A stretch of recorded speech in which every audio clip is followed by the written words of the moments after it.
Buongiorno e benvenuti a un nuovo video.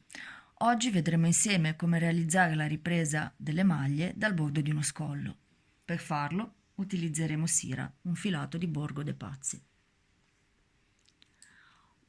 Ho qui un campione che rappresenta il davanti di un cardigan con la curva dello scollo. Per riprendere le maglie utilizzerò un ferro circolare. Prendo il mio filato lasciando una coda abbastanza lunga da poter essere poi nascosta con comodo alla fine del lavoro e inizio la mia ripresa, tenendo presente che la curva dello scollo è formata da parti orizzontali come questa, questa e da parti diagonali. Vedrete che nelle parti orizzontali riprenderò una maglia in ognuna delle maglie sottostanti, mentre nelle parti diagonali dovrò fare attenzione semplicemente a riprendere maglie in modo che siano equidistanti, insomma in modo uniforme rispetto a quelle riprese in precedenza. Cominciamo. Inserisco la punta del ferro nella prima delle maglie che ho da riprendere. Tenete presente che in questo caso è un cardigan, quindi abbiamo un vivagno perché il nostro scollo non è chiuso in tondo. Se invece dovrò farlo su uno scollo continuo, quindi su un maglione chiuso, non avrò il problema del vivagno, semplicemente riprenderò dalla prima delle mie maglie. Ma cominciamo.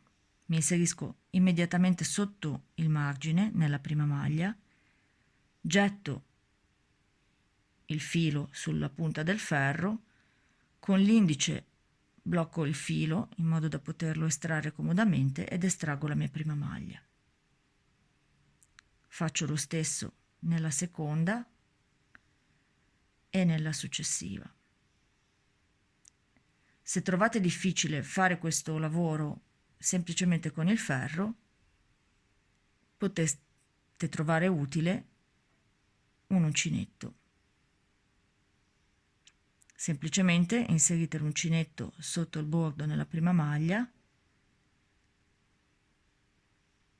estraete il filo e mettete la maglia sul ferro.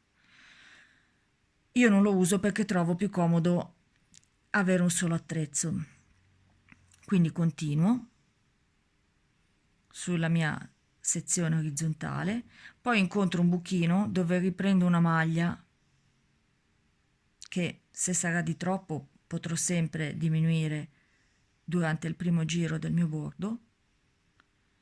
Di nuovo una sezione orizzontale, quindi tutte le maglie da riprendere, 2 e 3. Vi faccio osservare come le maglie sono equidistanti, devono rimanere così per tutto il bordo. Quindi un nuovo buchino con la sua maglia ripresa e l'ultima sezione orizzontale da 2, una e 2 maglie, sempre immediatamente sotto il margine. Poi abbiamo un altro buchino qui,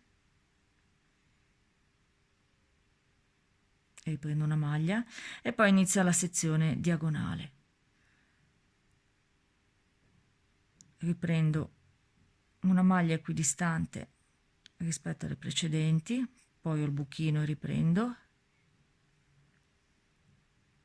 e poi di nuovo sotto il mio margine un'altra maglia. Come vedete, anche in diagonale le maglie risultano sempre più o meno equidistanti.